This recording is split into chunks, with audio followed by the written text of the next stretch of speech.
malam.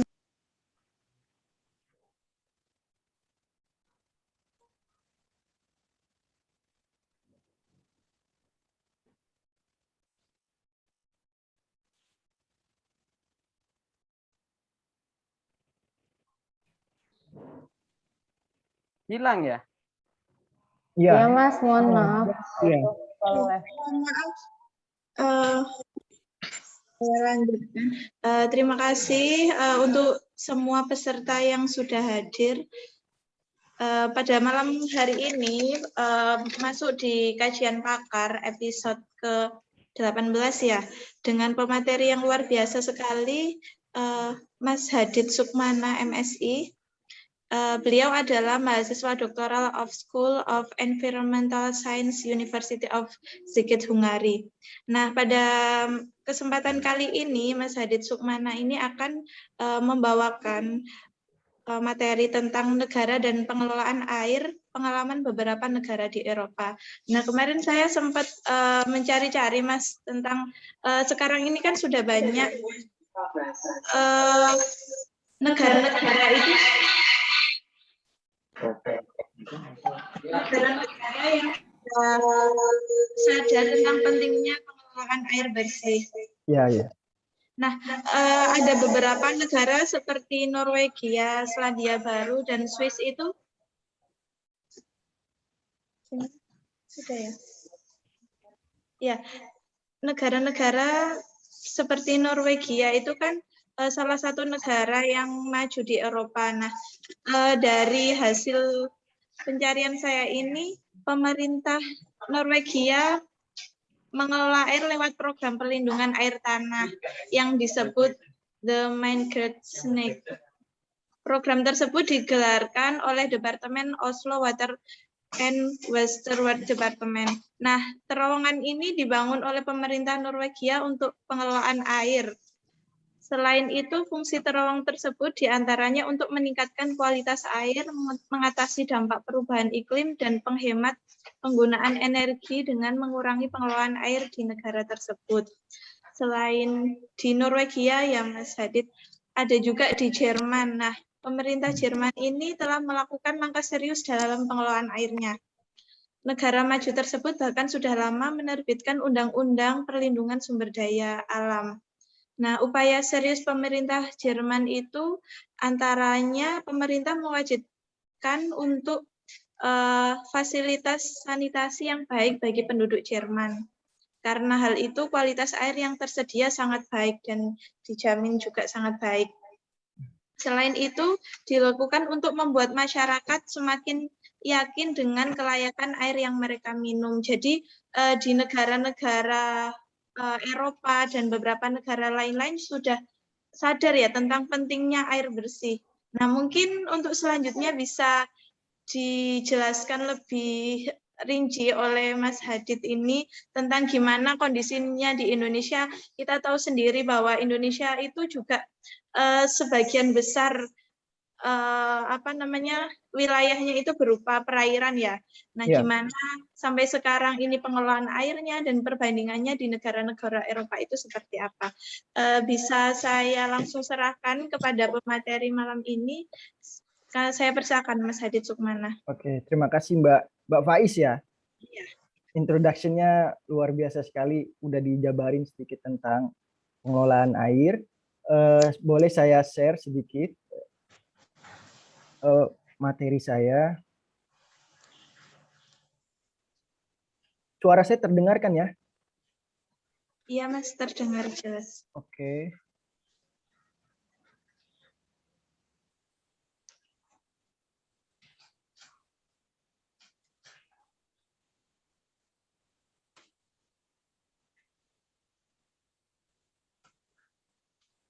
Oke, Assalamualaikum warahmatullahi wabarakatuh.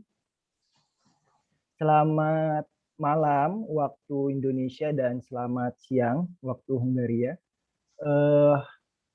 Saya ucapkan pertama-tama terima kasih banyak kepada teman-teman dari Vokal IMM dan Pusat Universitas Muhammadiyah Surabaya yang sudah memberikan waktu kepada saya untuk sharing untuk berbagi pengalaman. Sesungguhnya saya hanya fakir ilmu, hanya sedikit ilmu yang saya punya, tapi saya coba untuk berbagi ke teman-teman semua. Mungkin nanti kita akan diskusi juga terkait hal yang menarik sebenarnya.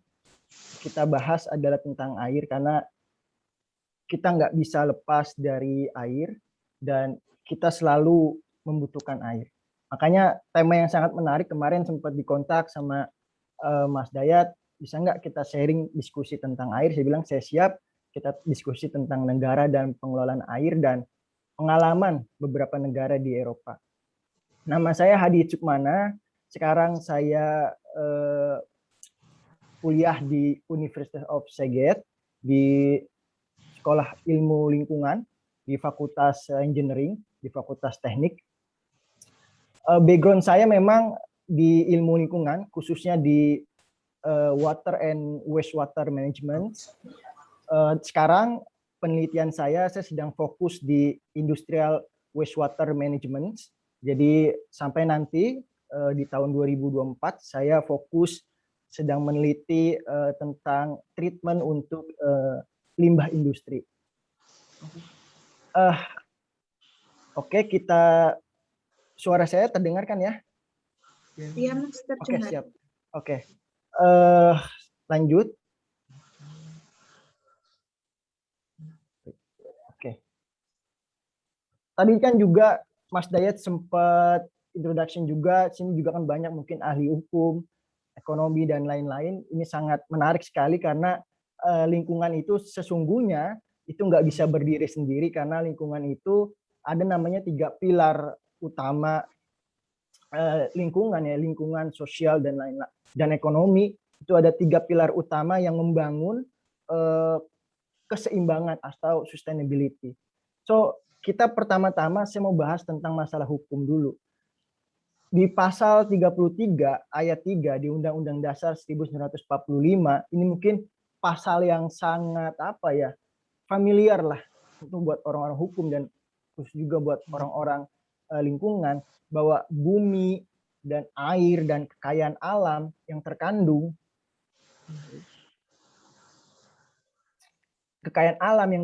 di dalamnya dikuasai oleh negara dan dipergunakan untuk sebesar-besarnya kemakmuran rakyat. Di sini di state langsung air, sangat spesifik sekali air, dan juga kita bisa garis bawahi di sini adalah kemakmuran rakyat. So berarti sebenarnya kita ini udah dijamin di undang-undang. Jadi air dan kekayaan alam yang terkandung di bumi Indonesia itu memang dikuasai oleh negara, tapi dipergunakan untuk kemakmuran rakyat, kesejahteraan rakyat. So maka kita bisa mempergunakan kekayaan itu untuk kehidupan kita di Indonesia, seperti itu. Tapi tanda tanyanya adalah bagaimana cara kita menggunakannya, bagaimana cara kita merawatnya, bagaimana cara kita melestarikannya, itu yang menjadi pertanyaan sebenarnya.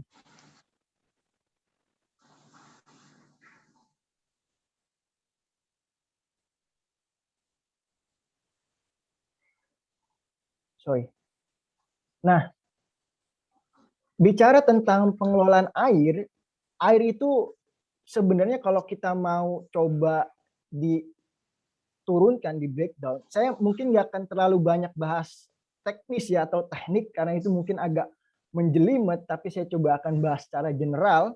Jadi air itu sebenarnya ada banyak sekali turunannya. Yang air yang kita kenal ya mungkin yang sehari-hari ya kita pakai ya, air bersih, air minum, seperti itulah. Nah, menurut Kodoiti, air bersih itu ada air yang digunakan oleh manusia untuk kebutuhan domestik sehari-hari. Apa sih kebutuhan domestik? Ya, kebutuhan domestik seperti mandi, cuci piring, cuci baju, kebutuhan untuk ibadah, ambil wudhu, dan lain-lain. Lalu menurut Waida, sumber-sumber air bersih itu terdiri atas, yang pertama itu air hujan. Kita tahulah air hujan menjadi salah satu sumber air di dunia, apalagi di Indonesia. Yang kedua air tanah. Ini air tanah menarik. Nanti kita akan bahas lebih lanjut mengenai air tanah, isu-isu tentang krisis air tanah, isu-isu tentang pergeseran tanah dan lain-lain. Itu kan yang menjadi hot issue ya sebenarnya. Apalagi saya besar dan lahir di di sekitaran Jakarta. Jadi ya tahu betul isu-isu terkait itu. Lalu yang kedua adalah air permukaan. Air permukaan ini yang mungkin kadang sebenarnya kita tahu tapi nggak tahu istilah itu. Nanti coba akan kita bahas juga di beberapa slide yang saya hadirkan ini. Kita pertama bahas tentang air hujan. Jadi Indonesia itu negara tropis, kita tahu semua, dilalui garis khatulistiwa dan sangat memiliki banyak sekali sumber daya alam. Dengan curah hujan yang tinggi, sangat baik, maka pemanfaatan air hujan menjadi salah satu alternatif pilihan sebagai solusi penyediaan air bersih bagi masyarakat. Secara nggak langsung, salah satu sumber terbesar air bersih di Indonesia adalah air hujan. Menurut data dari BMKG dan juga Pusat Statistik Indonesia, Sumatera Barat adalah salah satu daerah yang memiliki curah hujan terbesar di Indonesia. Pada tahun 2018, curah hujannya mencapai 4.700-an sekian, walaupun menurun pada tahun 2019 ini. Sedangkan sebaliknya, Provinsi Sulawesi Tengah menjadi provinsi yang memiliki curah hujan yang sangat rendah, hanya sekitar 490, dan juga di tahun 2019 hanya sekitar 637. Jika dibayangkan hampir 2/3, 243 hari di Sumatera Barat itu hujan, sedangkan sisanya mungkin panas dan lain-lain. So itu sangat tinggi sekali curah hujannya, sehingga memang daerah Sumatera memiliki tampungan air hujan yang cukup besar seperti itu. Yang kedua, air tanah. Yang pertama mungkin tadi saya jelaskan ada beberapa tipe air. Yang pertama adalah air hujan, maka yang ini adalah air tanah. Apa sih air tanah? Itu ada salah satu sumber air vital di bumi yang diekstraksi atau digunakan atau dimanfaatkan untuk penggunaan mendasar seperti untuk minum, untuk pertanian, dan juga industri. Secara global, kegiatan antropogenik seperti urbanisasi, perpindahan manusia, perpindahan penduduk, pengembangan industri atau globalisasi industri, dan intensifikasi pertanian menurunkan kualitas air tanah. Oke, ini di sini ada saya tampilkan sedikit penampang atau gambaran bagaimana kita bisa mendapatkan air tanah. So, pertama itu air hujan, infiltrasi atau masuk ke dalam ke dalam tanah. Air tanah itu sebenarnya dibagi menjadi dua, air tanah dangkal dan air tanah dalam. Ini bisa kita sebut saja dengan air tanah dangkal dan ini kita sebut saja air tanah dalam. Nah, biasanya mungkin hampir, saya nggak tahu berapa persennya, nanti akan saya jelaskan juga, kita banyak menggunakan air tanah. Contohnya adalah pengeboran, bagaimana kita mendapatkan air dengan cara ngebor kan. Kita bor dengan kedalaman tertentu, setelah itu kita mendapatkan air tanah. Nah, ini ada namanya water table atau batas, di mana batas dari zona jenuh dari air tanah dan zona jenuh air tanah. Yang paling banyak tampungan air tanah adalah di zona ini, zona jenuh. Biasanya semua pori-pori batuan itu terisi air tanah. Di sini biasanya hanya terdapat batu-batuan, intinya yang keras-keras di sini, dan air tanah itu, air hujan itu masuk, terinfiltrasi di situ, maka terbentuklah air tanah. Nah, pertanyaan besarnya adalah, mungkin pernah dengar ya, krisis air tanah di Jakarta atau menurunnya tanah di Jakarta. Penyebabnya adalah ini itu. Nah, salah satu penyebabnya adalah eksploitasi air tanah yang berlebihan. Nah, saya akan sedikit jelaskan mengapa eksploitasi tanah secara berlebihan berdampak buruk untuk lingkungan. Pertama gini, air tanah yang kita dapat, air tanah terbaik itu bisa kita gunakan itu di kedalaman kurang lebih 50 meter. 50 meter, minimal itu 50 meter. Mungkin bisa lebih dari itu, 50 sampai biasanya batasnya 300 meter. Itu ada air tanah yang layak untuk kita gunakan. Karena biasanya kalau di sini ini banyak sekali cemaran dan lain-lain. Maka air tanah di kedalaman 50 meter lebih, itu ada air tanah yang direkomendasikan. Sebenarnya kalau misalkan air tanah itu dipakai sewajarnya itu nggak masalah, karena memang lingkungan itu punya namanya daya dukung. Jadi lingkungan bisa menyokong kehidupan manusia. Tapi yang jadi masalah adalah ketika air tanah itu dipakai berlebihan. Nah, apa penyebabnya? Ketika kita ngebor nih, narik air dari dalam tanah, maka yang tadi di sini yang saya sebutkan ini, pori-pori batuan ini akan kosong, meninggalkan ruang kosong. Nah, ruang kosong inilah yang nantinya akan menyebabkan tanah di permukaan itu, tanah datar itu akan turun. Jadi bersamaan dengan kita memompa air tanah, maka bersamaan pula tanah yang kita pijak ini akan turun. Maka dari itu banyak berita tersebar di Jakarta sendiri itu 5-4 cm setiap tahunnya tanah itu turun akibat dari eksploitasi air tanah. Bahkan kalau baca berita juga di daerah Jakarta Utara itu sudah mulai sejajar dengan batas laut. Jadi ya ketika hujan ya pasti otomatis banjir. Seperti itu. Jadi ya itu adalah dampak dari bagaimana aktivitas manusia juga bisa mengganggu keseimbangan alam. Maka pemerintah daerah khususnya Jakarta itu sudah menerbitkan aturan terkait penggunaan air tanah. Apalagi beban, saya ambil contoh saja ya.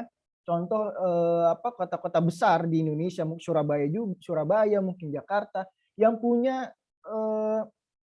gedung-gedung besar, perusahaan-perusahaan besar, yang dimana secara tata kelola pertahanan dan lain-lain itu juga akan mengganggu eksistensi dari si air tanah itu. Jadi pemerintah mengambil sikap dengan menerbitkan aturan terkait penggunaan air tanah. Nah, tahun 2018 air tanah Indonesia itu tercatat 550 buah dengan total debit itu 3.155 liter per detik.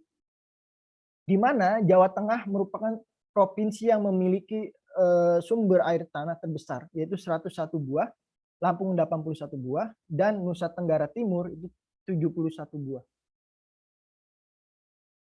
Nah, selanjutnya ada air permukaan. Apa sih air permukaan itu? Air permukaan adalah air yang berada di atas permukaan, baik dalam kondisi mengalir ataupun diam. Air permukaan itu contohnya apa? Danau, sungai, bendungan itu air permukaan, laut, semuanya itu air permukaan. Nah, berdasarkan data dari Statistik Indonesia, jumlah danau di Indonesia itu tercatat ada 97. Dengan danau terbesar itu berada di Danau Toba, berada di Sumatera Utara.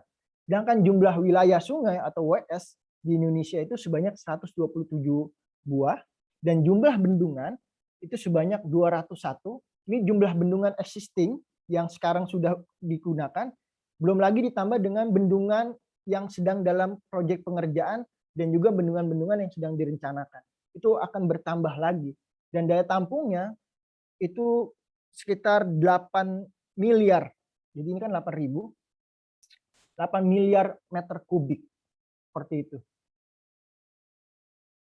Nah, ini saya mau coba tampilkan sedikit. Tadi mungkin dari Mbak moderator sudah jelaskan bahwa beberapa negara sudah mulai fokus pembenahan pengelolaan air. Di sini saya tampilkan data dari large renewable water supply countries. Jadi Indonesia sendiri itu merupakan salah satu negara yang memiliki renewable water supply terbesar di dunia. Jadi ada 10 negara dan Indonesia adalah salah satu negara yang memiliki renewable water supply dengan kapasitasnya sekitar 2 triliun meter kubik ini. 2 triliun meter kubik. Selain itu, ada Brazil. Kita bisa lihat dari pemetaan ini aja. Ini Afrika, ini Eropa. Eropa sebenarnya secara teori mereka itu salah satu benua yang bisa dibilang sedikit sumber daya alamnya dibandingkan negara-negara lain, dibandingkan benua lain. Kita contoh Amerika Selatan, ini Asia, Indonesia, Cina, India, dan juga Amerika. Ini Rusia Federation. Eropa sendiri itu bisa dibilang sangat kecil sekali memiliki sumber daya alam. Tapi mengapa pertanyaannya Eropa menjadi salah satu negara, menjadi salah satu benua dan di dalamnya negara-negara itu sangat fokus terhadap lingkungan, sangat fokus terhadap sumber daya air, sangat fokus terhadap sumber daya alam. Itu yang sebenarnya menjadi pertanyaan untuk kita.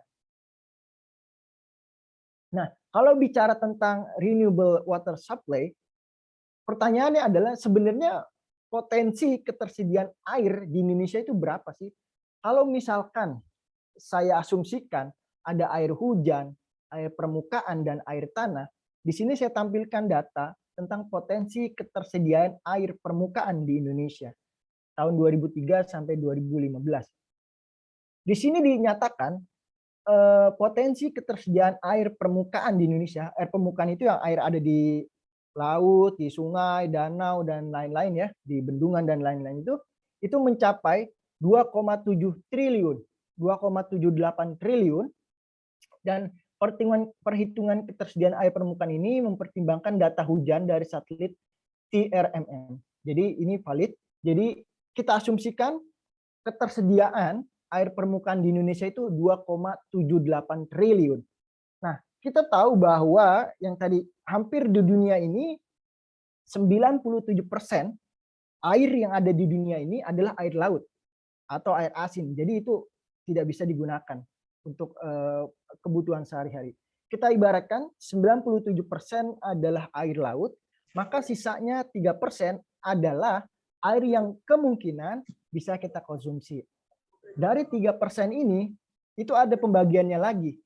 2% itu tersimpan di es, di kutub dan lain-lain, berupa es, berupa bongkahan es. Nah, berarti sisa 1%. Nah, 1% ini juga nggak tepat bisa digunakan untuk sehari-hari.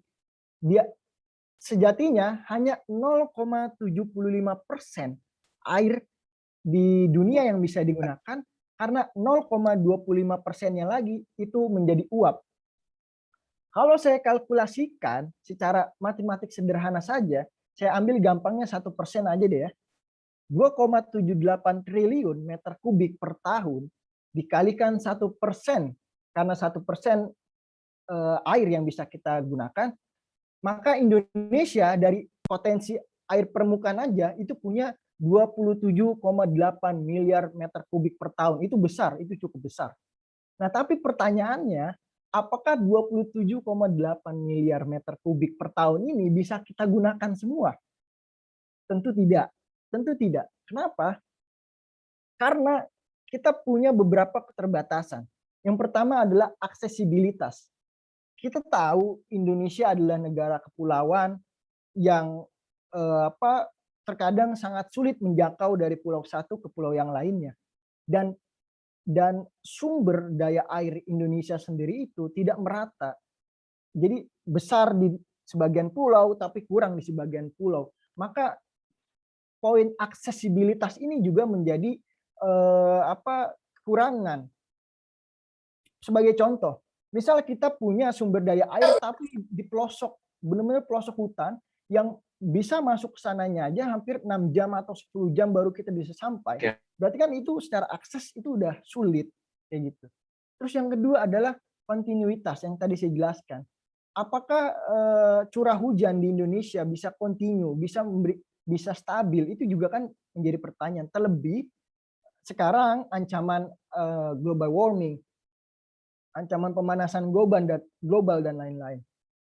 Dan seterusnya adalah kualitas. Apakah dari 27,8 miliar meter kubik per tahun ini kualitasnya sudah sesuai dengan peraturan pemerintah? Kan pertanyaannya itu harus kita kaji. Ternyata tidak, karena air bersih dan juga air minum itu memiliki kualitas, memiliki peraturan pemerintah sendiri.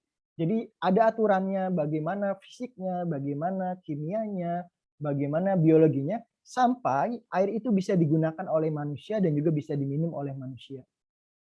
Seperti itu. Jadi 27,8 miliar ini nggak saklek bisa kita gunakan. Mungkin kalau hitungan saya, hitungan kasar, ya mungkin 50% dari itu. Berarti kalau kita anggap 50%, berarti ya sekitar 13 miliar meter kubik Itu dari potensi air permukaan.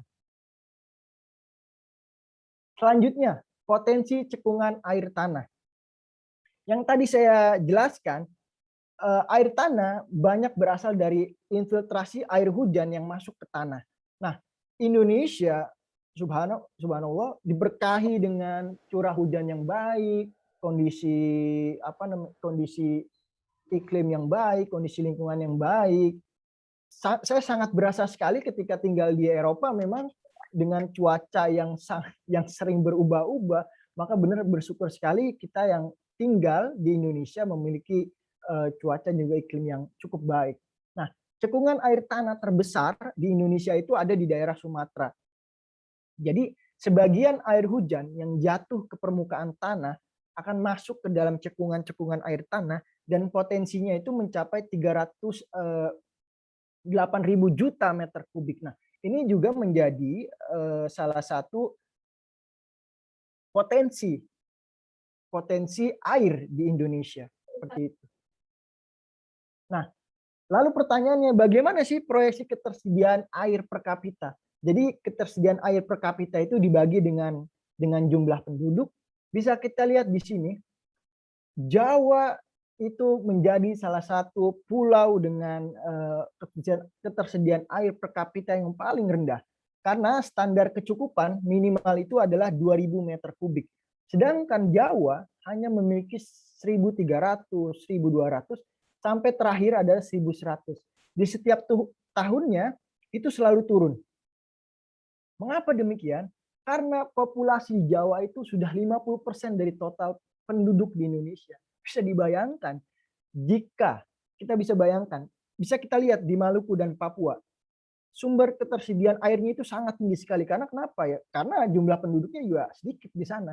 Kalimantan, Sulawesi, Sumatera, Bali, itu memiliki ketersediaan air yang cukup. Sedangkan di Jawa, yang tadi saya sebutkan, hampir 50% penduduk Indonesia, saya baca di tahun 2019, itu tinggal di Jawa. So, bagaimana, bisa dibayangkan bagaimana beban Pulau Jawa atau air tanah di Pulau Jawa untuk memberikan ketersediaan air kepada penduduk Jawa. Itu sangat sulit dibayangkan. Sehingga memang data berbicara bahwa sangat rendah sekali.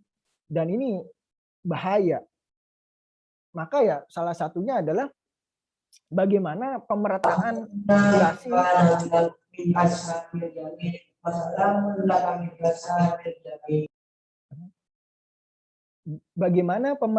populasi ini juga menjadi penting dalam menjaga sumber daya air seperti itu.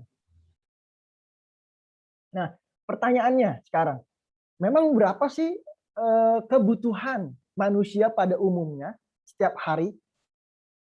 Menurut data Ditjen Cipta Karya, manusia itu membutuhkan 144 liter per hari untuk minum, masak, cuci pakaian, mandi, bersih rumah, dan segala macam kebutuhannya.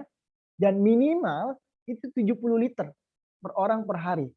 Nah, ini yang tinggal di kosan nih, mahasiswa yang tinggal di kosan, yang senang rebahan, kaum rebahan, dan kadang lupa mandi setiap hari, mungkin mikir, wah, akhirnya ada sesuatu yang bisa saya kontribusikan nih ke negara, karena tidak menghemat air gitu ya, nggak gitu juga gitu. Tapi intinya adalah jumlah minimal yang kita pakai itu adalah 70 liter per orang per hari, seperti itu.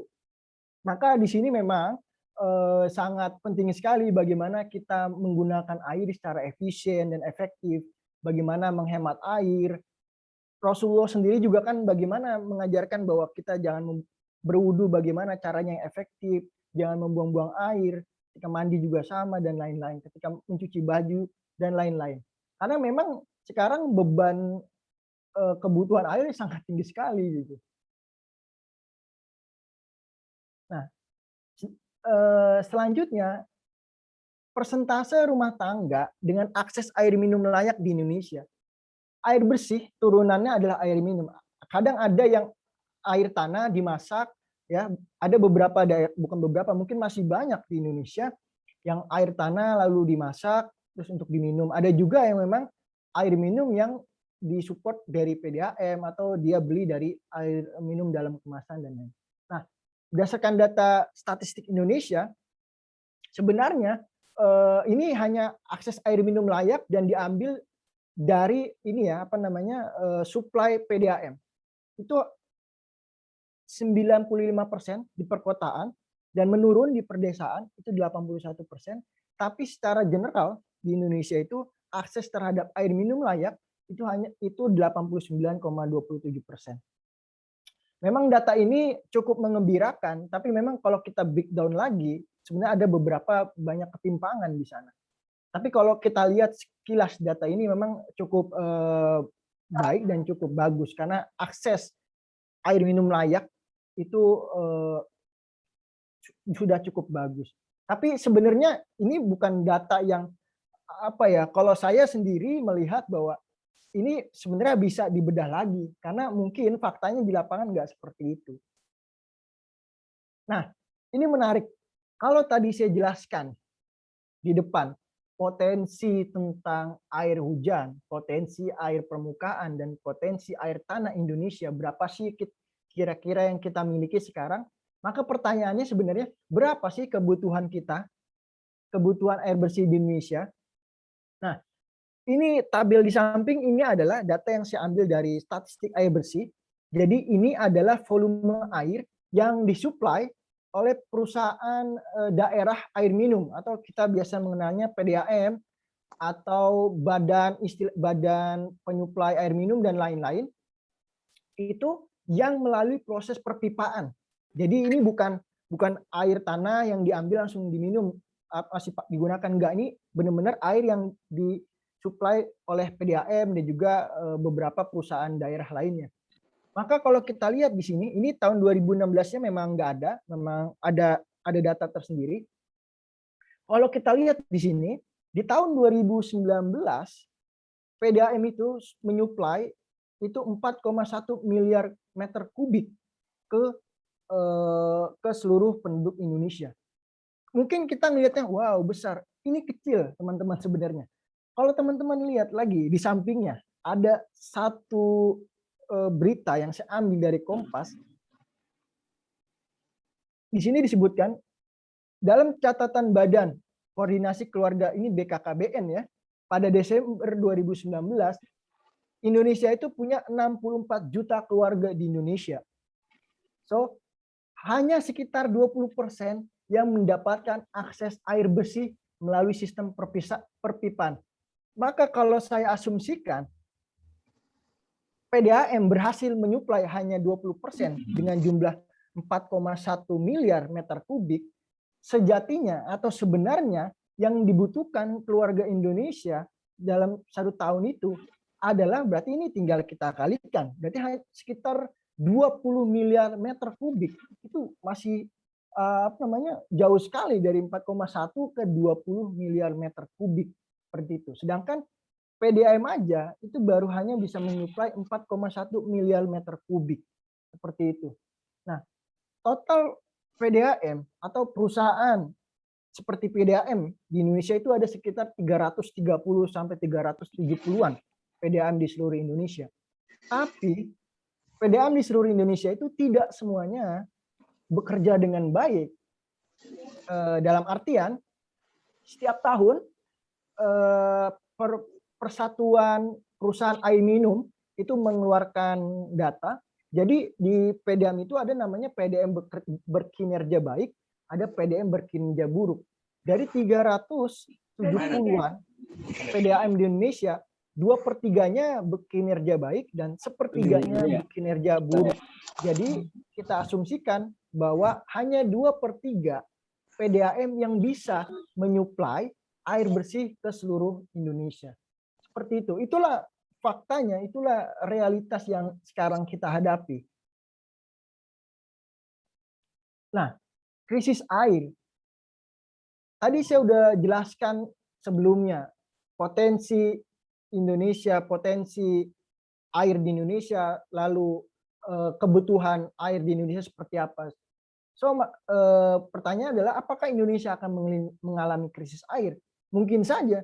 Karena yang pertama adalah globalisasi industri. Ini kita nggak bisa menampilkan bahwa semakin bertumbuhnya pertambahan penduduk, terus kebutuhan kita akan teknologi, kebutuhan kita akan lain-lain, maka perkembangan industri akan terus meningkat dan industri juga membutuhkan air. Itu menjadi salah satu mengapa globalisasi industri itu berdampak juga terhadap terjadinya krisis air di Indonesia.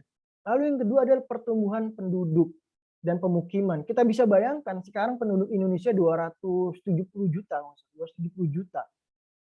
Dan pemukiman juga semakin bertambah. Mungkin tadi case yang awal udah saya jelaskan.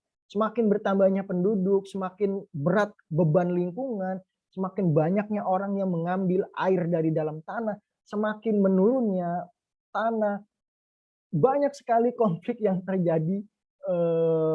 Salah satunya adalah apalagi pertumbuhan penduduk itu tidak tersebar merata yang tadi saya jelaskan. Hampir 50% penduduk Indonesia ada di Pulau Jawa. Yang ketiga, pemanasan global. Ya, kalau ini memang semua negara mengalami curah hujan. Kenapa saya sebutkan curah hujan? Curah hujan, memang Indonesia menjadi salah satu negara tropis yang memiliki curah hujan yang besar. Tapi setiap tahunnya itu terus berkurang curah hujannya. Kita tetap ada curah hujan, tapi setiap tahun terus berkurang. Evaporasi atau penguapan. Mungkin sering dengar ya pemanasan global, suhu bumi naik. Dengan naiknya suhu bumi, maka akan terjadi penguapan. Nah, penguapannya inilah yang akan mengurangi pasokan air di bumi. Makanya itu adalah dampak dari pemanasan global. Lalu yang selanjutnya adalah iklim ekstrim. Sering ya kita akan di Indonesia ketika musim penghujan, hujan banget sampai banjir di mana-mana. Sampai lingkungan nggak bisa nampung karena sistem drainase juga buruk.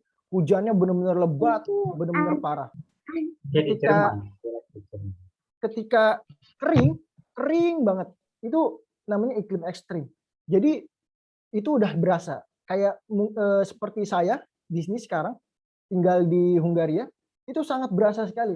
Ini summer, tapi kadang summer hujan. Jadi itu aneh. Kadang dingin. Jadi pergerakan iklim itu udah mulai kacau. Jadi kadang suka berubah-berubah dengan cepat. Terus yang terakhir adalah deforestasi hutan. Penambangan hutan liar itu juga menjadi masalah yang sangat, masalah apa ya? Masalah klasik di Indonesia. Sejatinya kita diajarkan dari kecil bahwa adalah hutan, jaga hutan, hutan adalah sumber air dan lain-lain. Sampai kita dewasa, masalah hutan juga belum bisa terselesaikan. Masih banyak hutan yang dibabat, masih banyak illegal logging dan lain-lain. Itu menjadi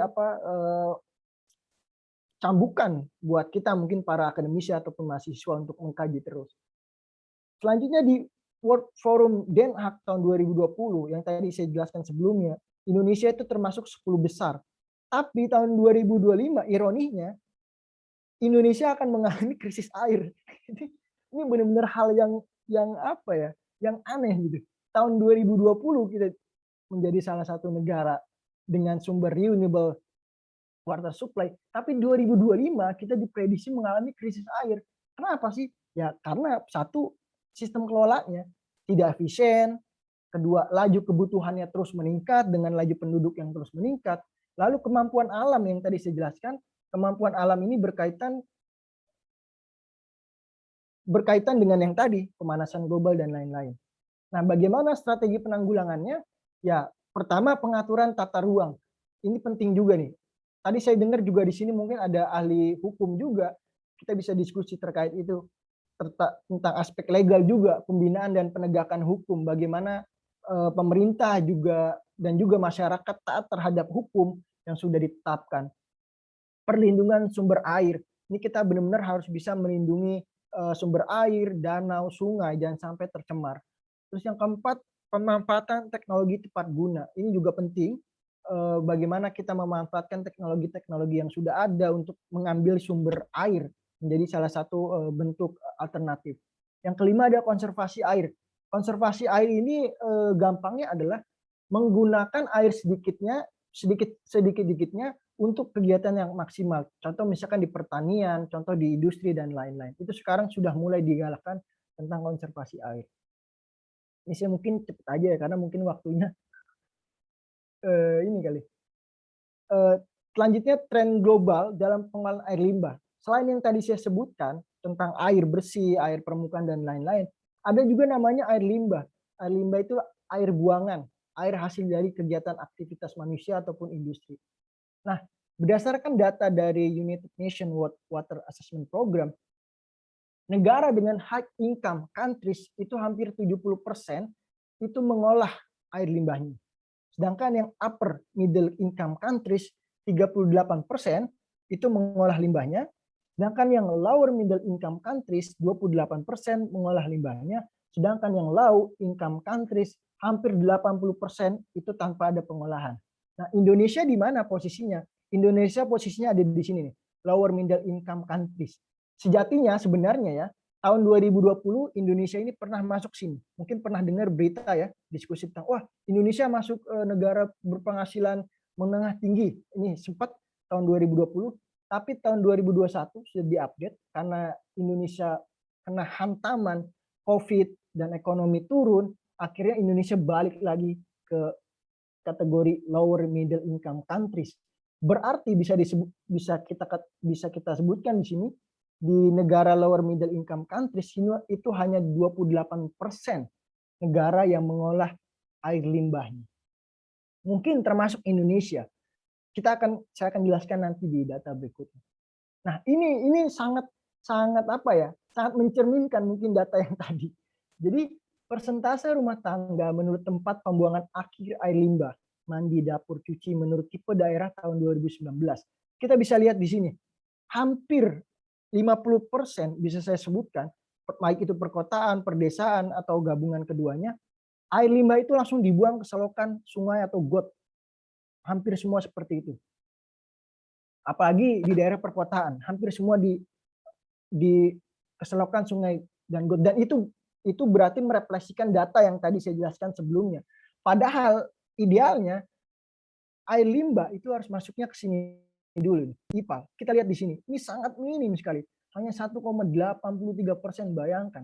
Itu kecil sekali. IPAL itu instalasi pengolahan air limbah atau SPAL itu sistem pengolahan air limbah.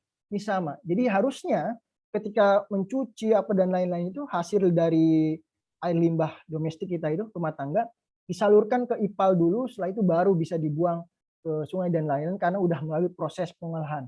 Bukan langsung ke got atau selokan seperti itu. Nah, ini kenapa? Ya kendalanya pertama karena peraturan perundangan belum mendukung, peran serta masyarakat juga yang memang masih kurang, faktor pembiayaan memang yang cukup tinggi, dan lemahnya aspek teknologi. Nah, pencemaran air secara gampangnya adalah zat-zat asing apapun itu yang berada di dalam air sehingga menjadi perubahan komposisi air dari kondisi normal. Nah, indikator air tercemar itu digolongkan jadi fisik, kimia, dan biologi. Fisik itu kayak gimana sih? Kalau kita lihat air udah keruh, nah itu mungkin ada sesuatu yang kotor di dalamnya, itu indikator bahwa air itu buruk. Lalu kimia itu bisa pH, pH-nya tuh kalau air bagus itu 6 sampai 8, itu bisa digunakan. Biologi itu apa? Kayak patogen, E. coli dan lain-lain. Apakah ada cemaran dari buangan kotoran manusia, dari patogen dan lain-lain. Nah, sedangkan di sini jumlah sungai berdasarkan status mutu kualitas air sungai tahun 2018 sampai 2019 itu di Indonesia sungai tahun 2018 itu mengalami cemaringan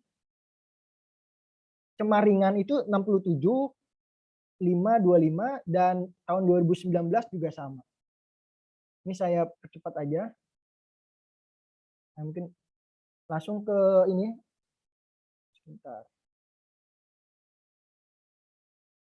Dia agak jelek ya.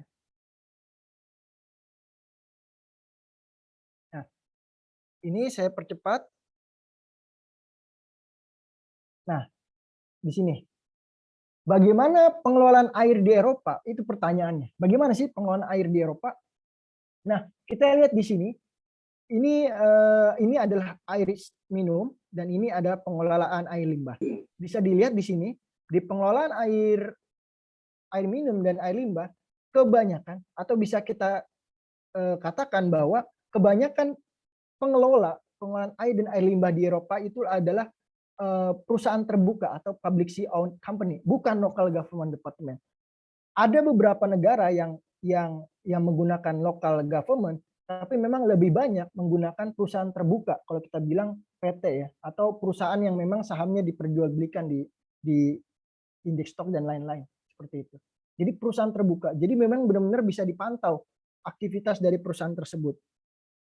Hungari sendiri ini HU ini kodenya ini lebih banyak menggunakan untuk yang ininya perusahaan terbuka. Begitu juga dengan limbahnya juga banyak menggunakan perusahaan terbuka. Nah, sumber air di Eropa. Jangan salah, di Eropa sendiri pun sumber air itu jadi air tanah. Jadi air tanah itu bukan sesuatu yang nggak boleh digunakan, itu boleh digunakan, tapi caranya bagaimana seperti itu. Hungari sendiri itu penggunaan air tanahnya sangat tinggi, bisa dibilang ini salah satu yang tertinggi di Eropa. Lihat, begitu juga dengan Austria, ini AT ini Austria.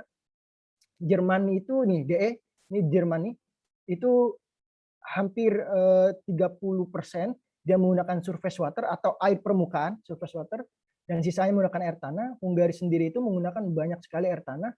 Sedangkan ini Malta dan juga ini Siprus, ini dia menggunakan desalination atau penyaringan air laut karena memang dia ini dekat pantai, dekat laut, jadi dia menyaring air laut menjadi air bersih. Nah, potensi ketersediaan air di Eropa itu, kalau kita lihat, Italia itu memiliki potensi yang cukup besar. Ini sekitar hampir 9 miliar meter kubik. Sedangkan total dari Eropa sendiri itu, volume total ketersediaan airnya itu sampai 44,7 miliar meter kubik per tahun. Jadi kalau misalnya kita compare dengan data saya yang sebelumnya, yang saya sebutkan mungkin sekitar 20 miliar meter kubik, berarti kebutuhan air Indonesia itu hampir setengahnya dari Eropa. Eropa aja 44,7 miliar. Kita itu mungkin sekitar 20 miliar meter kubik per tahun. Itu setengahnya Eropa.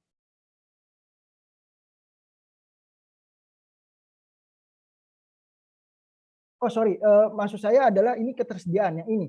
Nah ini konsumsinya kita itu hampir 20 miliar meter kubik per tahun. Nah, sedangkan Eropa aja itu hanya 31,8 miliar.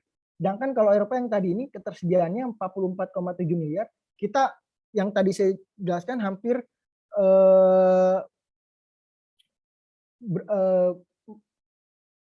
berapa miliar tadi ya? 47-an ya, lebih seperti itu. Nah, ini selanjutnya tingkat pengolahan air limbah di Eropa. Nah, pengolahan air limbah sendiri itu sebenarnya harus ada tingkatan. Tingkatan pertama, kedua, ketiga. Bisa dilihat di sini. Ini Siprus, ini Nederland, dan ini juga Slovakia. Siprus, Nederland, dan Slovakia menjadi salah satu negara di Eropa dengan persentase pengolahan limbah efektif atau pengolahan limbah tingkat ketiga yang terbesar di Eropa.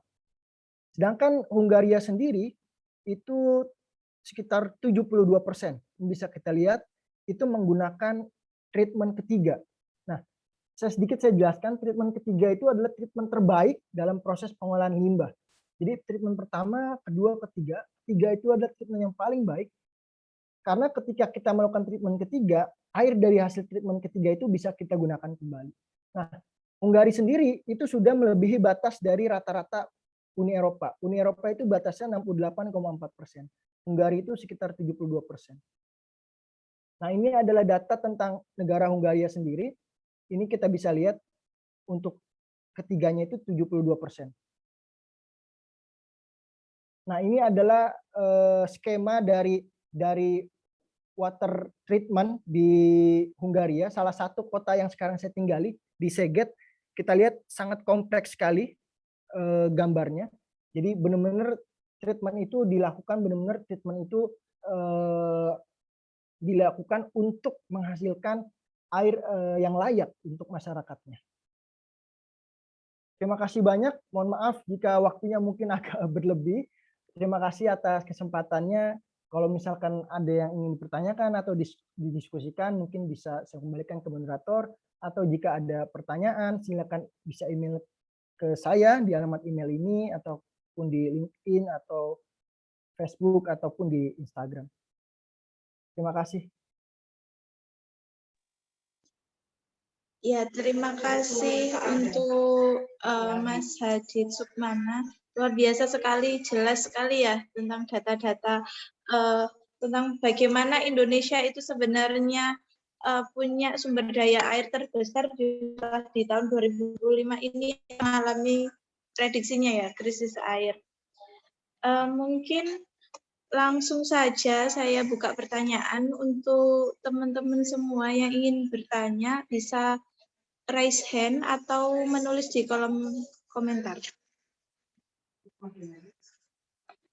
Ini sudah ada satu pertanyaan, Mas Hadid, di kolom komentar. Masyarakat tengah menghadapi ancaman serius karena maraknya upaya privatisasi oleh perusahaan air minum swasta. Eksploitasi sumber daya air dapat menyebabkan kerentanan persoalan lingkungan, kesehatan, serta lingkungan. Yang tak kalah pentingnya, hal itu juga kerap menjadi pemicu konflik horizontal antar masyarakat. Bagaimana Eropa mengatur komersialisasi air? Pengalaman saya beberapa hari di Australia kok seperti tidak menjual air mineral ya. Itu kata Mas Lihabi. Oke, Ya. terima kasih pertanyaannya. Tadi mungkin sudah saya jelaskan di sebelumnya, pihak pengelola pengelolaan air minum dan juga air limbah di Eropa memang beragam sekali. Tadi yang saya jelaskan. Di UK sendiri itu lebih banyak privatisasi. Jadi pihak privat yang melakukan pengolahan. Sedangkan di Hungaria sendiri itu publik atau perusahaan terbuka yang melakukan proses pengolahan. Dan di beberapa negara menggunakan government untuk melakukan proses pengolahan. Jadi memang beragam sekali seperti itu. Kalau di Hungaria sendiri, air mineral itu juga diperjualbelikan bebas, tapi memang kami di sini bisa menggunakan air keran untuk minum. Seperti itu. Jadi air keran yang ada di Hungaria atau tap water itu bisa kami langsung minum. Jadi ya kadang kami juga tidak membeli air mineral di supermarket karena sudah ada filter, kita bisa tinggal beli filter, kita tinggal ambil air dari keran ya, kita tinggal minum dari sana. Karena kenapa seperti itu? Karena proses yang tadi saya jelaskan, treatmentnya itu sudah sangat luar biasa. Treatmentnya itu sudah masuk ke tahap ketiga di mana air itu sudah bisa reuse atau digunakan kembali. Jadi kita juga nggak khawatir apakah air ini mengandung E. coli, apakah air ini tercemar atau tidak. Jadi kita sudah yakin karena proses semua itu sudah dilalui seperti itu. Dan rata-rata hampir negara di Eropa semua sistemnya baik sekali. Saya yakin itu. Mungkin di Jerman juga. Jadi ya air kerannya mungkin sudah bisa diminum semua. Tapi jangan coba-coba di Indonesia ya. Saya tidak menyarankan. Kalau misalkan ada yang berani minum air keran di Indonesia, mungkin itu karena kepepet. Karena lagi tutup ke masjid, minum air keran di masjid kan itu ada seperti itu. Karena mungkin kadang karena kan air keran yang di Indonesia itu kan diambil langsung dari air tanah dan kita nggak tahu apakah ada pencemaran atau tidak di situ. Kayak Pak Dayat itu dulu pengalamannya minum air keran masjid itu. Sering ya berarti. Beliau kan takmir masjid Mas, jadi sering minum air keran.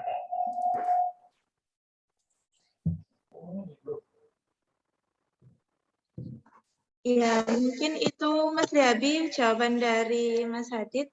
Untuk selanjutnya ada yang raise hand ini. Tadi saya lihat Bapak Satria Unggul, Wakil Dekan Fakultas Hukum UM Surabaya, raise hand. Monggo Pak Satria. Mungkin 3 pertanyaan langsung ya. Jadi yang raise hand itu dikasih kesempatan untuk bertanya. Oh iya, saya tampung dulu untuk Bapak Satria, silakan. Baik, terima kasih Mbak Faiz. Terima kasih Mas Hadid atas Ya, presentasinya sama-sama, yang luar biasa. Jadi sebenarnya isu tentang air bersih ini sangat krusial ya di Indonesia khususnya, Mas. Karena ada kondisi anomali ya. Kita dianggap memiliki lumbung air bersih yang luar biasa melimpah di satu sisi, tapi di sisi yang lain efek destruktif akibat kebijakan yang salah urus, kemudian compliance dari perusahaan yang melakukan investasi di Indonesia itu juga tidak bagus, dan lebih-lebih juga tata kelola tata wilayah yang tadi disinggung oleh Mas Hadid ya, RT RW kita yang juga tidak sustain ya, tidak berkelanjutan. Tentu ini akar masalahnya kembali kepada ini ya, interest atau kepentingan apa yang kemudian dilakukan oleh negara, apalagi dorongan untuk merespon cepat ya isu tentang perubahan iklim itu juga menjadi forum yang saya rasa sangat penting ya. Di Paris kita menyepakati untuk climate change action. Menurut Mas Hadid ya, berdasarkan pengalaman dari Eropa, kira-kira apa yang perlu dilakukan oleh Indonesia as a part of the third world countries ya, dia negara dunia ketiga gitu, yang kita sendiri sering jadi objek gitu ya. Di Eropa mereka membuat strict compliance yang sangat ketat, tapi di sisi yang lain ketika investasi ke negara-negara berkembang seperti Indonesia juga merusak seperti itu. Ya, Bagaimana kalau menurut cara pandang Mas Hadid menghadapi itu? ya, terima kasih Pak. Ini langsung saya jawab ya. Ya, saya tanggung dulu ya Mas Hadid. Oke. Mungkin nanti bisa langsung sekalian dijawabnya. Berarti saya catat dulu ya, takut lupa. Oh iya. Mungkin selanjutnya yang ada raise hand ini ada Prabowo. Prabowo, silakan bisa. Ya, Assalamualaikum warahmatullahi wabarakatuh. Selamat malam semuanya. Suara saya bisa terdengar ya, Mbak? Iya, silakan bisa dilanjut. Ya. Sebelumnya saya ucapkan terima kasih ya atas kesempatannya. Menarik sekali tadi paparan yang disampaikan oleh Mas Hadid Sukmana ya.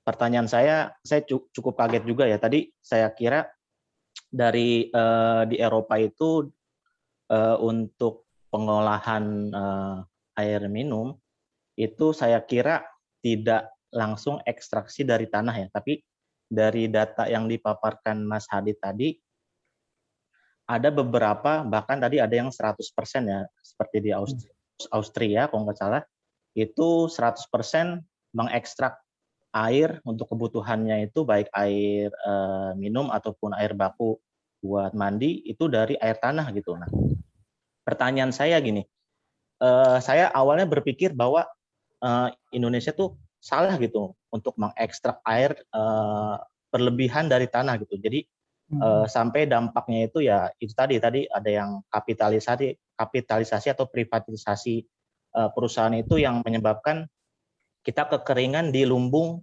air kita sendiri gitu, kayak contohnya Sukabumi, Cimahi ataupun daerah-daerah Jawa Barat lah gitu, yang ada ya kita tahulah perusahaan-perusahaan besar yang di sana gitu. Nah, pertanyaan saya gini Mas Hadid, sebenarnya kalau di Eropa itu 100% tadi ya, itu dia bisa mengekstrak tanpa ada masalah ataupun saya nggak tahu ya, ataupun ada masalah atau tidak saya nggak tahu ya.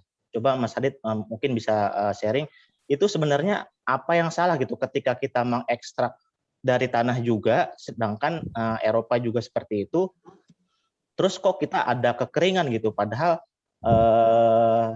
sama gitu metodenya gitu. Nah, itu yang salah itu secara teknis itu seperti apa gitu. Itu aja sih Mas Hadid pertanyaan dari saya. Oke, menarik. Ya, menarik. Terima kasih. Ya, terima kasih. Assalamualaikum warahmatullahi wabarakatuh. Waalaikumsalam warahmatullahi wabarakatuh. Mungkin satu pertanyaan lagi dari Ibu Holi Wahyuni. Silakan. Ya, terima kasih atas waktunya Mbak Faiz selaku moderator. Menarik sekali pemaparan Mas Hadid ya. Memang isu lingkungan itu selalu saja menjadi PR ya buat kita bersama. terkait tadi data dan prediksi yang dipaparkan oleh Mas Hadid, bagaimana saat ini sebenarnya kita punya ketersediaan air yang cukup, tetapi diprediksi tahun 2025 itu kita krisis kekeringan. Nah, mungkin ini salah satu permasalahannya itu lebih ke pencemaran ya. Bagaimana sebenarnya di tanah kita itu kaya akan air, tetapi masyarakat itu ada sebagian masyarakat yang pengelolaannya itu kurang dan enggan memanfaatkannya itu karena pencemaran. Nah, pencemaran ini itu kan juga dipicu dengan adanya regulasi kontrol limbah yang terbatas dari industri-industri di tanah air. Padahal kita sendiri kan juga punya AMDAL, tapi memang sejauh ini memang pelaksanaannya masih terbatas seperti formalitas saja. Nah, yang ingin saya tanyakan itu regulasi di Eropa sana terkait bagaimana kontrol limbah, bukan pada limbah air, Mas, tetapi pada industri lain yang berpotensi bisa memberikan pencemaran terhadap tanah. Itu pertanyaan yang pertama. Kemudian pertanyaan yang nomor 2, di Indonesia sendiri sebenarnya kondisi geografisnya itu kan berbeda-beda ya. Ada yang kaya akan air, ada daerah-daerah tertentu yang kemarau sedikit itu sudah rawan sekali kekeringan. Nah, sempat baca-baca itu tentang modifikasi cuaca. Nah, ini saya cukup tertarik dengan adanya modifikasi cuaca. Apakah modifikasi cuaca ini bisa dan berpotensi untuk menjadi sebuah solusi dalam kekeringan air? Seberapa efektifkah itu? Selanjutnya tentang RO juga, Mas. RO itu kan sebenarnya di negara kita ini sudah bukan hal baru ya. RO itu beberapa perusahaan depo air minum juga menggunakan sistem RO. Nah, tetapi dalam hal ini teknologi sudah ada. Kemudian kenapa ya kok misalkan masih aja masyarakat itu kekurangan air bersih? Padahal apa sih kekurangan sistem RO kita kayak gitu? Apakah dalam mengeliminasi segala kontaminan di dalamnya, ataukah pada mengeliminasi unsur-unsur logam di dalamnya kayak gitu? Mungkin dari Mas Hadid kan. Terima kasih Mas Hadid.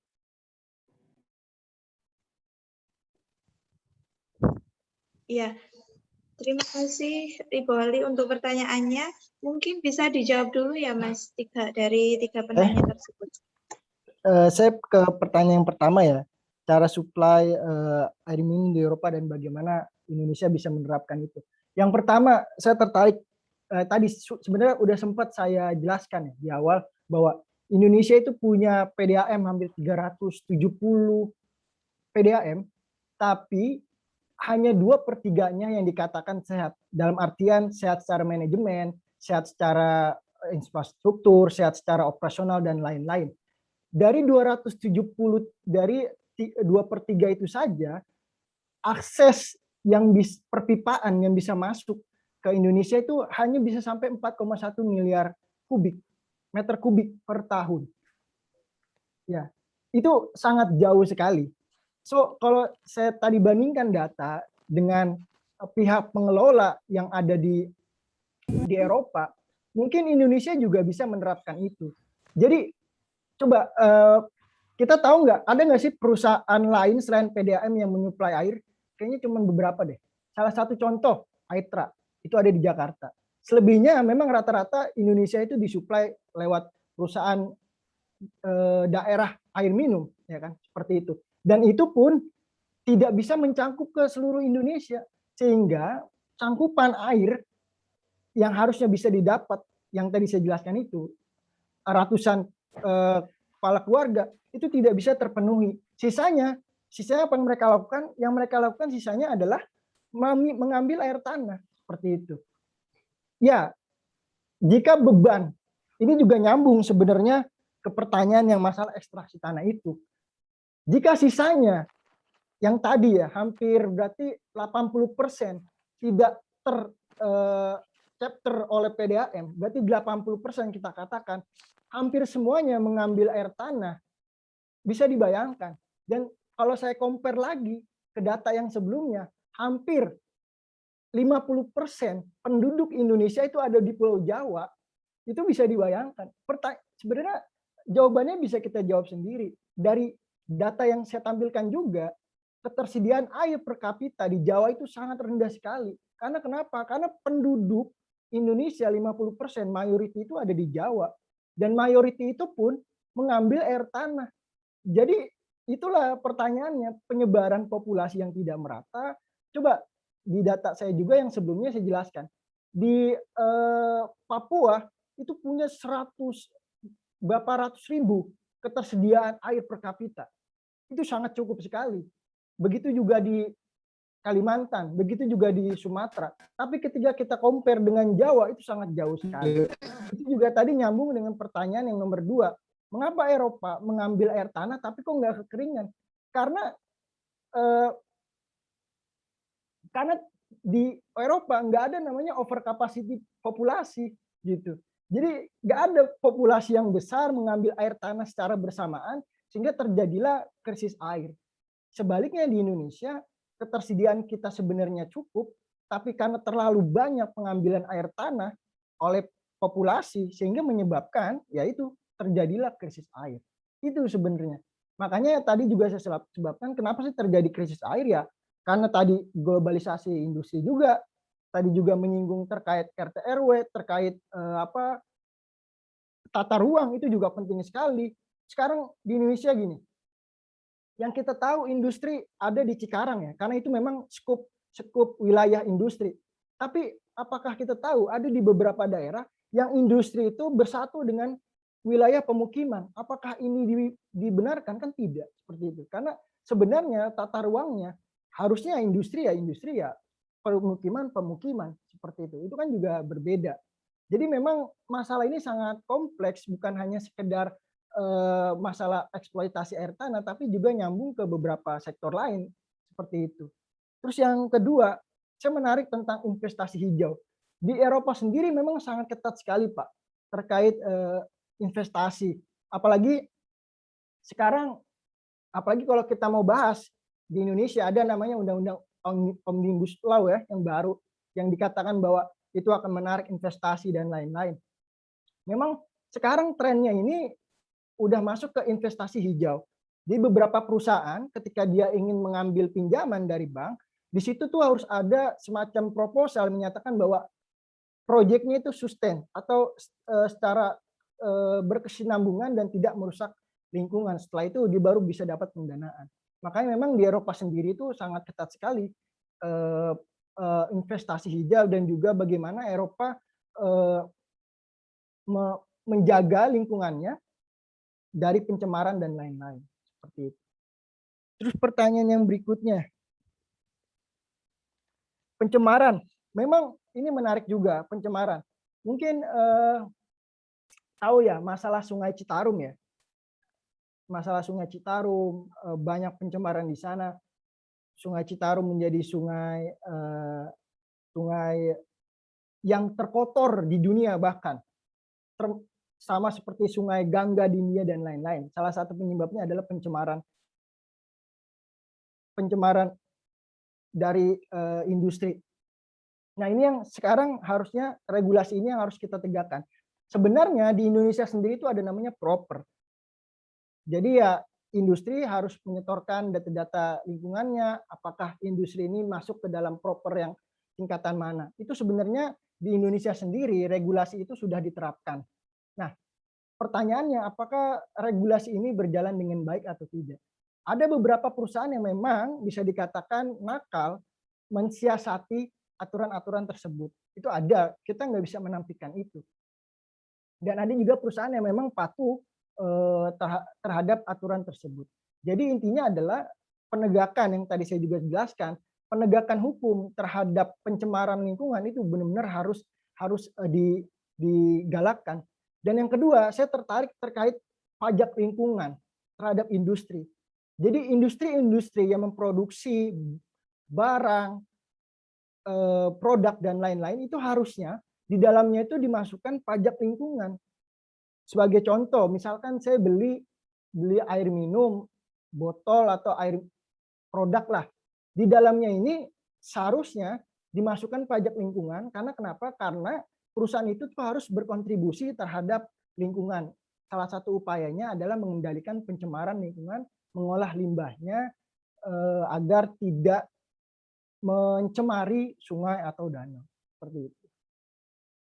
Terus yang selanjutnya tentang sistem RO. Nggak ada yang salah dengan sistem river osmosis di Indonesia sebenarnya.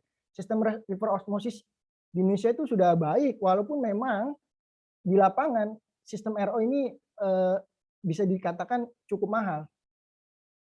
Cuman memang strateginya adalah bagaimana sebenarnya nggak harus RO juga, banyak teknologi yang kita bisa gunakan. Salah satunya yang tadi ada di slide saya itu adanya rainwater harvesting. Itu bagaimana kita menangkap air hujan. Setelah itu teknologi yang sangat-sangat sederhana. Bahkan sebenarnya kita dari dulu udah melakukan itu, tapi kita nggak tahu kita melakukan itu. Mungkin kalau kita nih orang di kampung ya sering nampungin air hujan ya. Oh kalau hujan kita tampungin air hujan nanti buat apa? Cuman bedanya tampungan air hujan itu kita olah lagi. Kita punya beberapa sistem yang nanti setelah tampungan air hujan itu kita olah, airnya itu bisa kita gunakan untuk kepentingan sanitasi lain. Seperti itu. Terus yang selanjutnya modifikasi cuaca. Modifikasi cuaca memang akhir-akhir ini menjadi topik yang menarik juga, terlebih dunia saat ini sedang dihantam krisis COVID, dihantam juga global warming. Jadi ini dua-duanya seperti itu. Mungkin modifikasi cuaca menjadi salah satu alternatif. Tapi menurut saya yang paling penting adalah kesadaran dari setiap orang masing-masing. Itu sih yang terpenting. Kalau misalkan regulasi sudah dibuat, teknologi juga sudah diterapkan, tapi dari kesadaran kita masing-masing untuk menjaga lingkungan, untuk melakukan konservasi airnya kurang, itu nggak akan berhasil.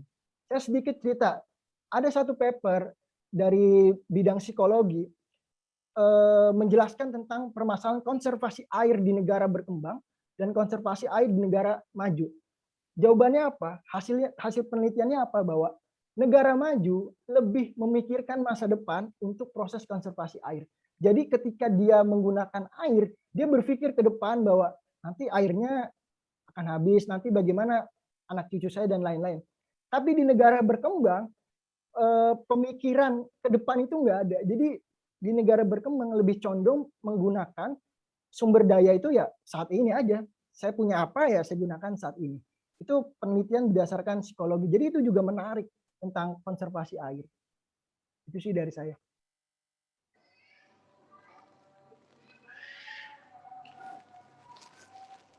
Ya, terima kasih untuk jawabannya, Mas Hadid.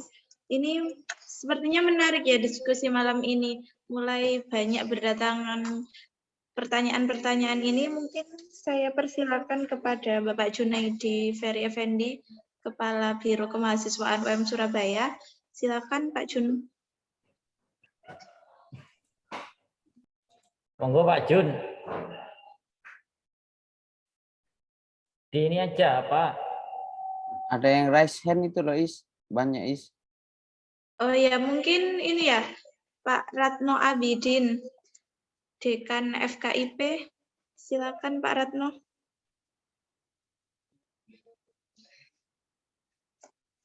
Halo Pak Ratno. Vela itu loh. Oh ya, mungkin Mbak Vela dulu ya ini.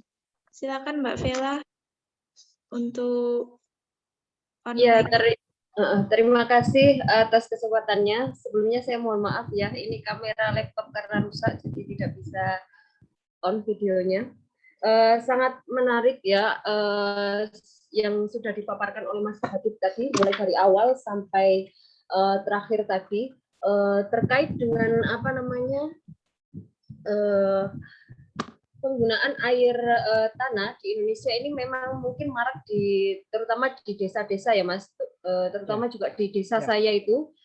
Jadi keluarga saya sejak dulu sampai sekarang juga mengkonsumsi air tanah itu Mas. Jadi digunakan untuk semua hal itu. Kemudian termasuk minum ya Bu? itu ngebor sendiri jadi ya. Jadi di samping tanah gitu. Jadi yaitu akses untuk minum, untuk makan, untuk mandi dan lain sebagainya sumbernya dari situ. Dan memang tidak ada pengelolaan terlebih dahulu. Padahal ketika karena saya juga sebenarnya dari biologi lingkungan Mas kebetulan, karena memang ketika terjadi pencemaran air di tanah itu kan memang sebenarnya efeknya lebih banyak ya Mas ya, karena memang aliran airnya itu cenderung lambat dan lain sebagainya, sehingga kemudian bakteri yang di dalamnya juga bakteri dekomposer itu juga semakin sedikit karena memang suhu rendah dan lain sebagainya. Nah itu juga menyebabkan ketika air tanah ini tercemar, maka proses untuk degradasi limbah tersebut juga prosesnya membutuhkan waktu yang lama, bahkan sampai puluhan tahun. Nah itu mungkin itu juga yang menjadi permasalahan ya Mas, terutama di desa-desa yang memang tidak dapat akses untuk air PDAM dan lain sebagainya. Kemudian ketika saya sekarang pindah di kota ini Mas, untuk akses PDAM, bahkan saya ini sekarang di Surabaya ya Mas, akses untuk mendapatkan aliran PDAM itu ya, bahkan saya sekarang sudah tinggal di Surabaya ya Mas, ketika akses untuk mengurus perizinan PDAM itu juga birokrasinya itu sangat rumit Mas, bahkan harus minta surat ke RT RW dan itu sangat sulit ditemui dan harus bayar dan lain sebagainya. Nah itu sistem di Indonesia yang seperti itulah yang membuat yang tadi bahwa hanya 20% dari masyarakat yang sudah teraliri air PDAM seperti yang dipaparkan oleh Mas Hadi tadi. Kemudian kalau saya lihat ya di negara-negara maju mungkin sebelum perumahan atau suatu perumahan itu ditinggali, maka di sana biasanya sudah ada IPAL dan lain sebagainya, kan Mas, sudah tersistem, sehingga kalau sudah dihuni maka sisa limbah rumah tangga, kemudian sisa limbah air dan lain sebagainya itu sudah terkoordinasi dengan baik, sehingga sisanya itu ya sudah tidak mencemari lingkungan, sudah ada 3 treatment mungkin ya sudah pencemaran. Nah di Indonesia ini kalau mau bangun rumah ya bangun aja, tidak ada sistem itu dan lain sebagainya, kemudian limbah juga langsung mengalir ke sungai. Nah itu kompleksnya di situ Mas, akhirnya pencemaran itu terus naik walaupun kita melakukan inovasi apapun, kalau tidak ada birokrasi dan kebijakan yang mendukung ya sama saja. Memang itu yang permasalahan yang cukup serius di Indonesia, karena memang pencemaran terus naik sementara sumber daya alam terus dihabisi dan lain sebagainya. Itu mungkin Mas, terima kasih. Ya, saya tampung dulu ya Mas Hadid untuk pertanyaannya. Ini ada yang raise hand lagi. Untuk ini Mas Islam, silakan.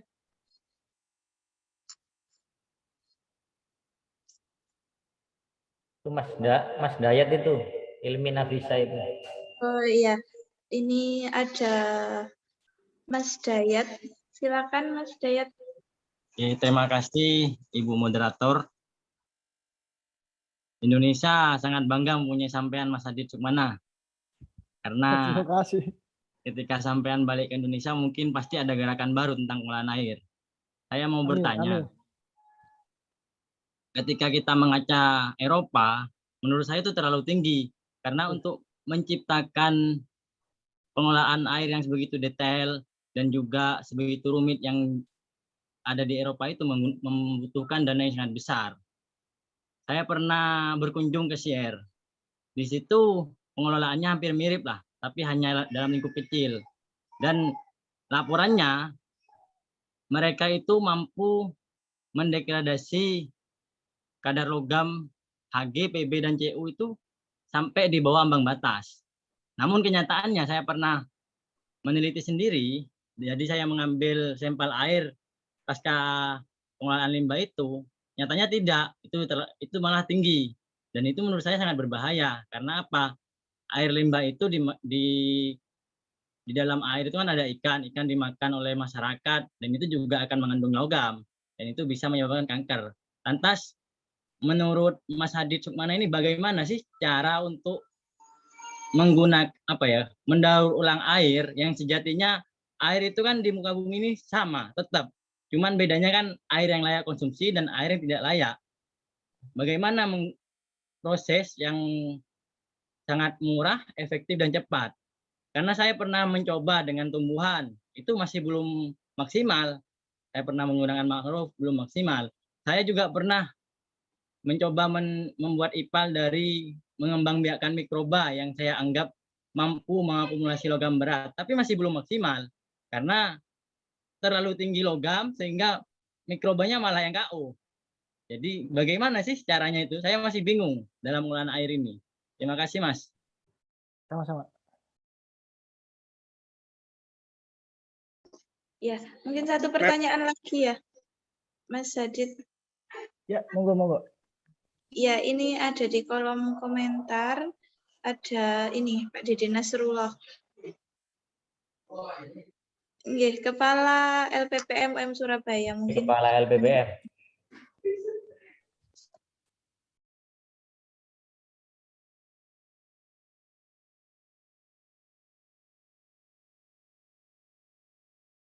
Monggo Pak Dede, silakan.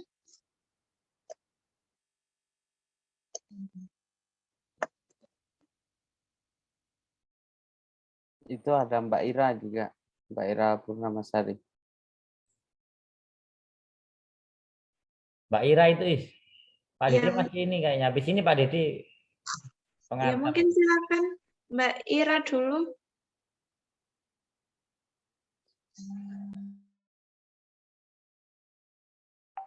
Ya, ini saya yang nanya, Mbak Faiz. Ini tadi saya nyimak juga, kok kayaknya menarik bahas terkait air di Indonesia ini. Suaminya Mbak Ira ini. Suaminya ini. Oh ya. Suami yang sah kan? Iya, sah, insya Allah. Jadi gini, Mas pemateri, saya dulu, terima kasih sudah diberi kesempatan. Jadi gini, saya dulu itu pernah, ya lumayan lama kerja sebagai karyawan di perusahaan air minum yang didirikan oleh kampus. Pada saat itu memang saya banyak dikritik oleh teman-teman. Ini gimana air kok dijual? Air ini harusnya dinikmati oleh masyarakat secara gratis, kok masih harus disuruh bayar. Akhirnya pada saat itu saya menjelaskan sebenarnya air kemasan itu, AMDK itu bukan airnya yang dijual, tapi lebih ke kemasan. Nah, ini kan debatable. Bagaimana ketika perusahaan-perusahaan air minum raksasa itu mengeksploitasi sumber daya air yang ada di Indonesia ini dengan cara yang brutal menurut saya. Itu yang pertama. Yang kedua, terkait air di sektor masyarakat ya. Tadi sudah disampaikan Mbak Vela juga, sistem sanitasi di desa-desa, sistem sanitasi di perkotaan itu masih sangat buruk kalau di Indonesia, belum tertata dengan rapi. Bahkan kualitas air PDAM pun menurut saya, yang katanya PDAM itu kan perusahaan air minum daerah kalau nggak salah kepanjangannya. Tapi menurut saya itu bukan perusahaan air minum daerah, tapi perusahaan air mandi daerah. Karena menurut saya PDAM itu airnya kurang layak konsumsi. Karena pernah saya cek di angka TDS-nya itu tinggi banget. Nah, ini kan menurut saya terkait apa ya? Mungkin manajemen pengelolaannya atau apanya mungkin Mas kalau di Indonesia itu terkait hal-hal yang saya sampaikan tadi itu. Mungkin itu aja. Terima kasih. Ya, mungkin cukup 3 penanya itu ya. Dari Mbak Bella, Mas Dayat, dan Mas Zaki. Mungkin bisa dijawab dulu oleh Mas Hadid, silakan. Oke, tadi yang pertama ya, memang betul sekali ya tadi yang Mbaknya jelaskan ya. Yang tadi pengalaman dia ketika dia di kampung dan akhirnya balik ke kota. Memang rata-rata penduduk Indonesia masih sangat tergantung dengan air tanah. Dan memang benar hanya beberapa di kota sendiri akses PDAM pun kadang terbatas. Karena terkait lagi dengan sistem perpipaan yang sudah bisa menjangkau sampai sejauh mana, seperti itu. Nah, air tanah sendiri sebenarnya ada teknik ketika kita melakukan proses pengambilan di air tanah. Minimal itu ada jarak minimal dengan sistem pembuangan kita. Misalkan kita punya speed tank, ya, kan speed tank isinya kotoran dan lain-lain. Jangan kita ngebor dekat speed tank, karena itu ada jarak tertentu yang harus, kalau nggak salah sekitar 10 meter. Itu harus ada jarak tertentu yang kita penuhi. Karena kenapa? Karena akan ada nanti infiltrasi atau air lindi seperti itu. Air lindi itu atau bahasanya leach, air lindi itu akan menyerap dan biasanya akan terkontaminasi ke dalam air tanah. Nanti efeknya adalah ya mungkin air tanahnya akan cemar E. coli, coliform. Apalagi kalau misalkan rumahnya di dekat daerah industri, nah itu lebih lagi. Ada industri nakal yang tidak melakukan proses treatment, itu mungkin limbahnya masuk, infiltrasi ke dalam air tanah dan bisa mencemarkan air tanah.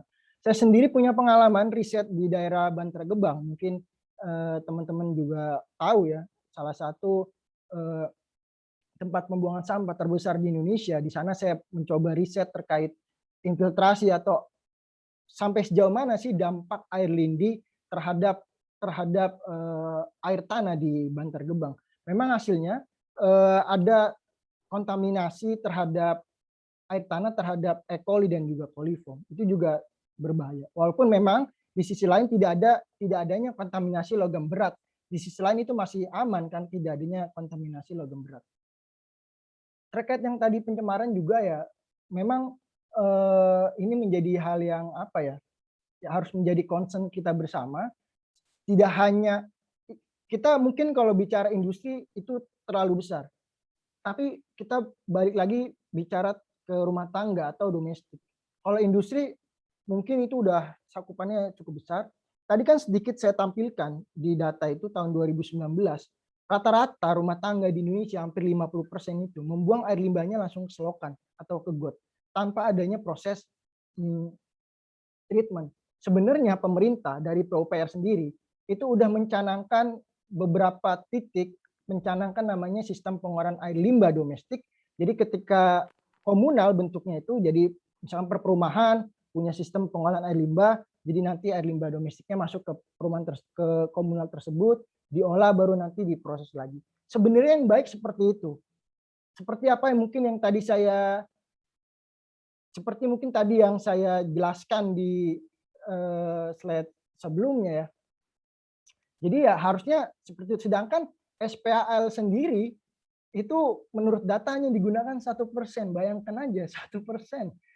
Itu 1% itu yang ada dampaknya tapi tidak signifikan. Sehingga memang permasalahan ini yang menjadi apa motor kita baik itu mahasiswa ataupun akademisi untuk mendorong itu supaya Indonesia ini menjadi salah satu negara dengan tingkat sanitasi yang baik kayak gitu. Jadi pencemaran bisa kita, walaupun mungkin sulit untuk menghindari pencemaran, setidaknya kita bisa menghindari pencemaran. Terus kedua tentang, saya sepakat memang agak sulit kalau kita apple to apple antara Eropa dengan Indonesia karena memang yang tadi saya jelaskan, yang tadi juga di data saya sudah saya tampilkan, historical dari Hungaria aja, mungkin bisa dibilang kita Indonesia ada di tahun 2000 atau 2005-nya Hungaria pada saat ini. Karena Hungaria sendiri aja sistem treatment limbahnya itu udah 72% itu udah masuk ke tahap ketiga. Nah, di Indonesia sendiri kan pertanyaan bagaimana kayak gitu. Baik itu domestik, baik industri. Tapi kalau industri menurut saya mungkin akan lebih ketat karena mungkin pemerintah benar-benar mengontrol itu, apalagi industri-industri besar. Dia punya peraturan tersendiri dan lain-lain. Nah, pertanyaannya bagaimana sih yang efektif? Sebenarnya semua treatment itu efektif, tapi memang harus dilakukan secara bertingkat. Nah, itu yang terpenting. Saat ini saya sendiri sedang melakukan riset project tentang proses treatment tahap ketiga untuk limbah industri dye atau pewarna. Nah, saya melakukan proses menggunakan salah satu sistem pengolahan melalui absorption. Nah, itu saya coba dan itu sangat efektif, hampir 98% saya dapat meremove dan nanti setelah itu saya akan recovery. Jadi itu memang, tapi kan pertanyaan adalah itu juga memakan biaya, itu juga butuh biaya besar.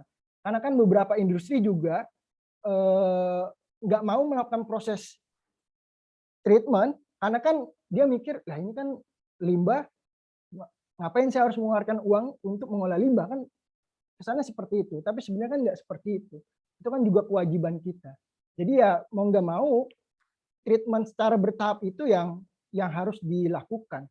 Karena semua treatment itu efektif. Mulai dari pertama mungkin fisik, bisa masuk ke koagulasi, dari koagulasi mungkin bisa kita masuk ke biologi, dari biologi mungkin kita bisa masuk ke membran filter. Nah, itu memang cost. Itu saya akui itu memang teknologi dan itu membutuhkan biaya yang cukup lumayan. Terus yang ketiga, sumber daya air. Ya memang kalau di Indonesia apa ya? Kita sangat familiar sekali ya dengan merek-merek dagang perusahaan air minum ya.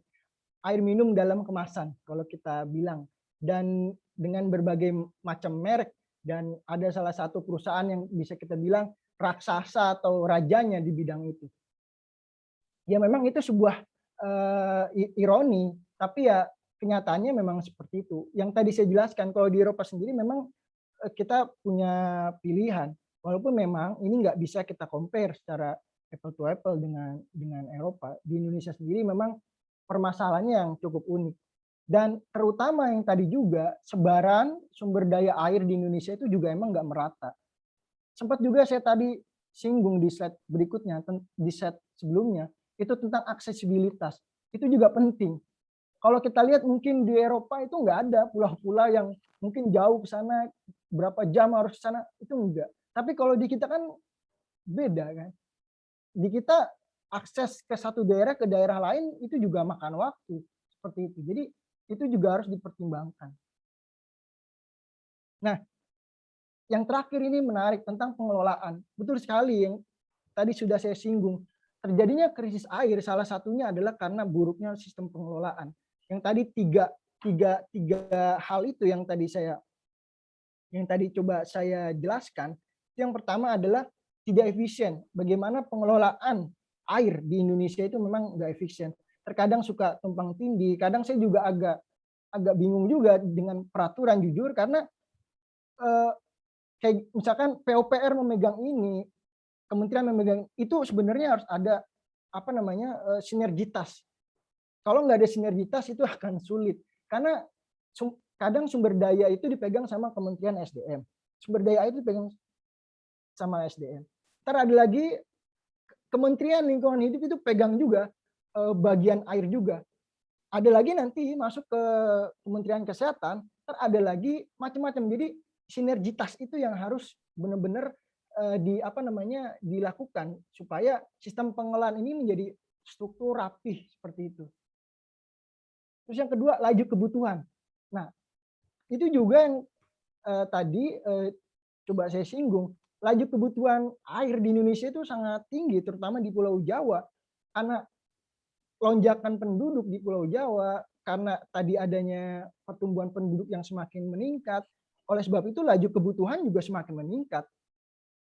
Hampir 50% penduduk Indonesia ada di Pulau Jawa ya. Kita tinggal Pulau Jawa, Surabaya, dan lain-lain. Ya kita bertumpuk semua di Pulau Jawa.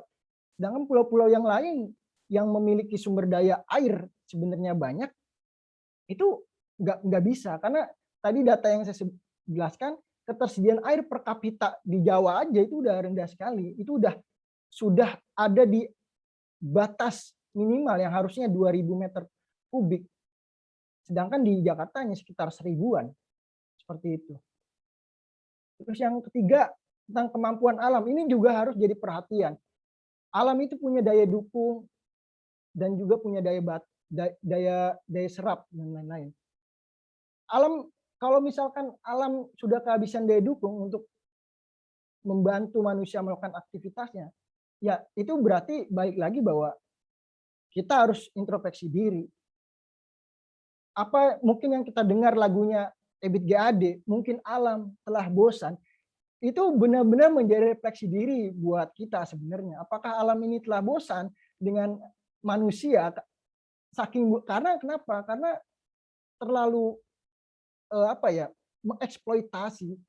Kalau kita bicara tentang filsafat lingkungan ya, seakan-akan bumi atau alam itu adalah sebuah materi atau benda yang hanya kita bisa ambil manfaatnya tanpa kita kasih feedback ke dia, seperti itu. Itu juga harus menjadi renungan kita.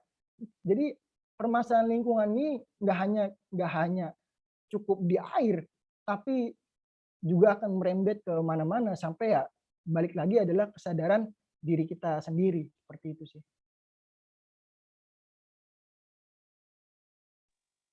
Ya, menarik sekali ya jawaban dari Mas Hadid. Mungkin tadi itu merupakan keresahan dari ini ibu-ibu rumah tangga dan teman-teman tentang sulitnya air bersih di Indonesia. Nah, di kolom komentar ini sudah ada Pak Junaidi Ferry Effendi dan Pak Dede Nasrullah. Nah, silakan. Atau ini Mas Firman, silakan. Itu ada Mas Idam juga raise hand itu. Oh, mungkin yang raise hand dulu ya, Mas Idam, silakan. Idam. Monggo Mas Idam. Sama Pak Dede. Pak Dede Nasrullah, silakan. Ketua LPPM UM Surabaya. Pak Dede dulu yang ngomong. Silakan Pak Dede. Monggo Pak Dede.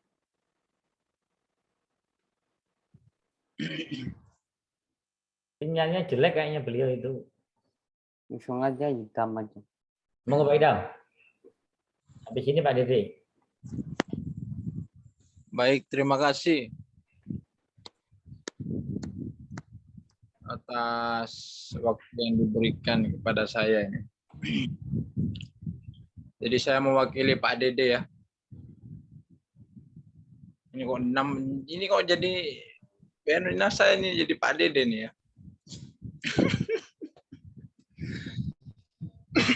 Oke Mas Hadid, kebetulan kalau kalau saya di sini sebagai ini ya orang kesehatan sebetulnya ya, khususnya di keperawatan. Kalau di perawat itu, kalau perawat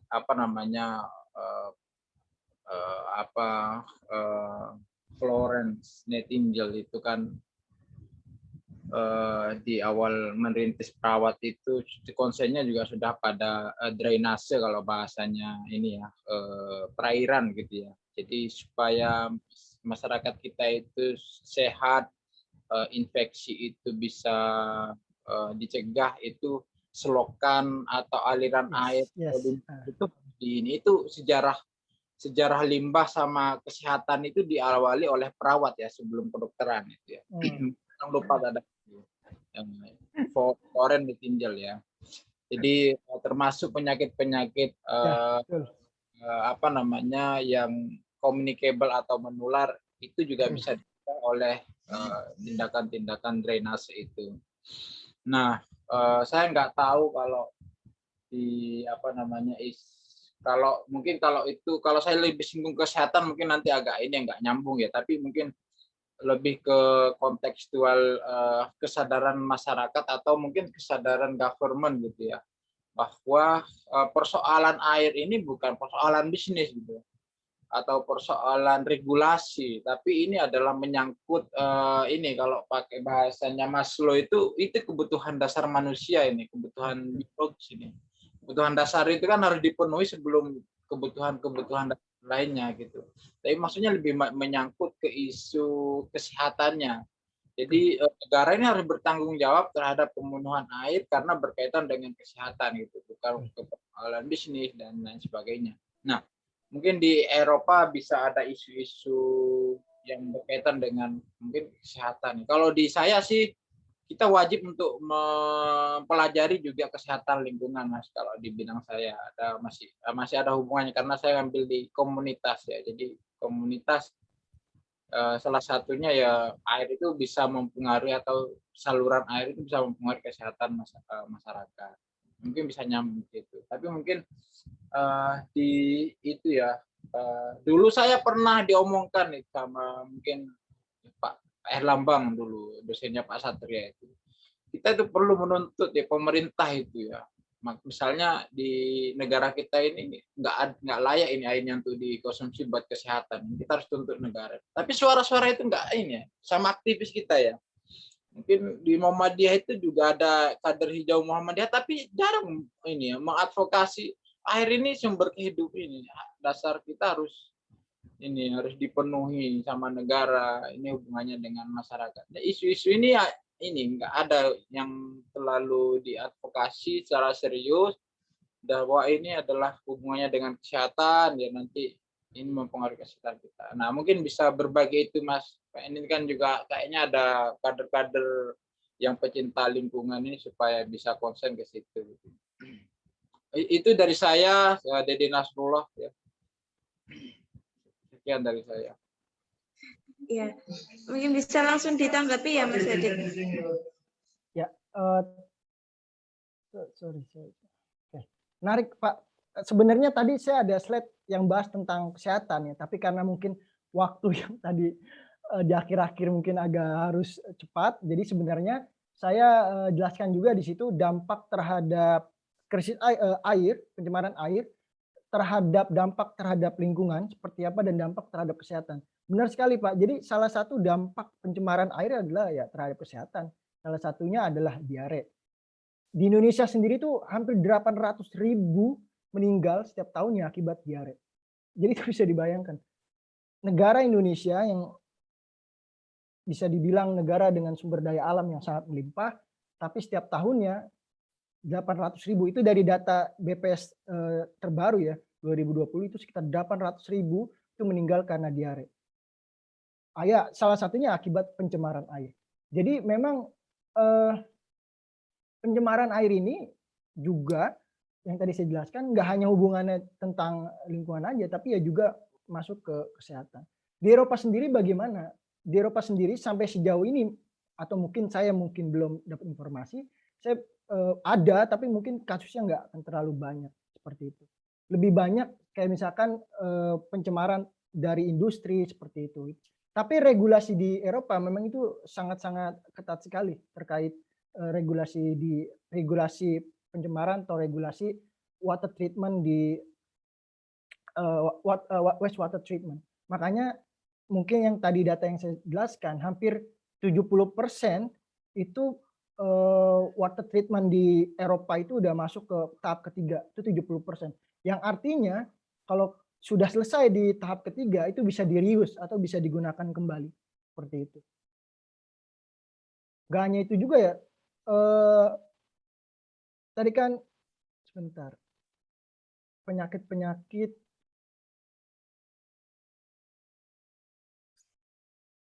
seperti diare, demam berdarah itu juga menjadi topik yang hangat juga. Hepatitis, kanker kulit, kanker paru-paru itu jadi salah satu dampak dari pencemaran air. Itu sih.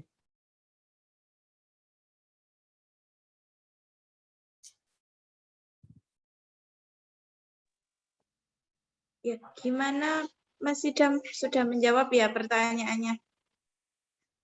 Ya betul, mantap. Kalau ada waktu ini bisa lama lagi kita bahas ini. Mungkin boleh silahkan Pak. Ya mungkin karena keterbatasan waktu ya, ini sudah tadi banyak sekali pertanyaan yang masuk. Terima kasih untuk Mas Hadid untuk jawaban-jawabannya, untuk diskusinya. Sama-sama. Mungkin bisa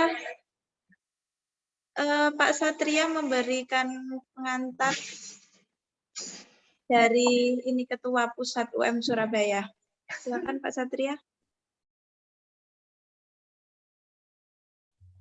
Ya, terima kasih Mbak Ais. Ini jadi aneh ya, pengantarnya di belakang gitu ya. Tapi semoga Mas Hadid memahami kearifan lokal yang kami lakukan, Mas. Monggo Pak, monggo silakan. Jadi tadi sudah disampaikan sangat clear ya terkait dengan air dan urgensinya terhadap tidak hanya masalah lingkungan hidup, tapi multidimensi dan multisektor. Tentu ini menjadi obligation bagi kita semua ya yang ada di dalam life circle kenegaraan ya, entah kita masyarakat untuk tidak menciptakan limbah lingkungan hidup, pemerintah kemudian mengarus utamakan kebijakannya terhadap prinsip-prinsip sustainability, dan juga korporasi untuk menjaga atau melakukan compliance, ya, kepatuhan terhadap prinsip-prinsip investasi hijau dan lain sebagainya yang tadi sudah di mark sangat tebal oleh Mas Hadid. Saya rasa itu tadi bisa menjadi strategi untuk kemudian mengatasi krisis iklim dan ada dampaknya juga dengan krisis air bersih. Terima kasih banyak Mas Hadid atas perkenanannya. Semoga tidak kapok berdiskusi dengan kami, Pak. Mas. Saya untuk mengucapkan berdiskusi. Terima kasih banyak dan mohon maaf jika misalkan ada data-data yang kurang atau penyampaian saya yang dirasa kurang berkenan atau dirasa tidak maksimal. Mungkin kalau ada yang ingin didiskusikan, silakan, tadi ada alamat email saya, kita bisa tanya jawab di situ lebih lanjut. Terima kasih banyak atas kesempatannya, Pak. Terima kasih banyak, Mas Hadid. Sama-sama, teman-teman. Terima kasih. Keren materinya, Mas. Keren. Terima kasih. Ya, terima kasih Mas Hadid atas materinya malam ini. Mungkin bisa saya highlight ya, statement dari Mas Hadid tadi tentang terjadinya krisis air ini karena buruknya pengelolaan air itu sendiri. Dan ada beberapa strategi yang tadi sudah dijelaskan Mas Hadid tentang di Indonesia dan di Eropa kenapa bisa adanya perbedaan dalam pengelolaan airnya. Mungkin itu saja dari saya. Saya Faizal Fauzia, moderator pada malam ini. Mohon maaf apabila ada salah kata dari awal hingga akhir. Terima kasih sekali lagi untuk Mas Hadid dan teman-teman yang sudah bersedia hadir. Dan untuk teman-teman silakan bisa mengisi link absensi yang ada di room chat. Sudah dikirim linknya, silakan bisa diisi daftar hadirnya. Terima kasih, cukup sekian dari saya. Billahi fisabilillah haq fastabiqul khairat. Wassalamualaikum warahmatullahi wabarakatuh. Waalaikumsalam warahmatullahi wabarakatuh. Waalaikumsalam warahmatullahi wabarakatuh. Terima kasih semua. Terima kasih, Mas. Sama-sama. Mas Hadid. Terima kasih. Oke, izin live ya. Oke. Dan kapok-kapok, Mas. Siap. Ditunggu undangan berikutnya. Terima kasih. Sehat selalu, Mas. Ya, siap. Amin. Prof Dayat kok kayak saya didu ya. Selanjutnya kajiannya gimana, Prof? Libur dulu, mau balik aku soalnya. Balik kapan? Bentar lagi. Nanti aja pas sampai sana ditata ulang lagi. Atau teman-teman handle dulu gak apa-apa. Rekeningnya jadi transfer, saya kasih sanggup biar ini. Rekening apa? Ngapain bos di kampus bos? Kok belum pulang?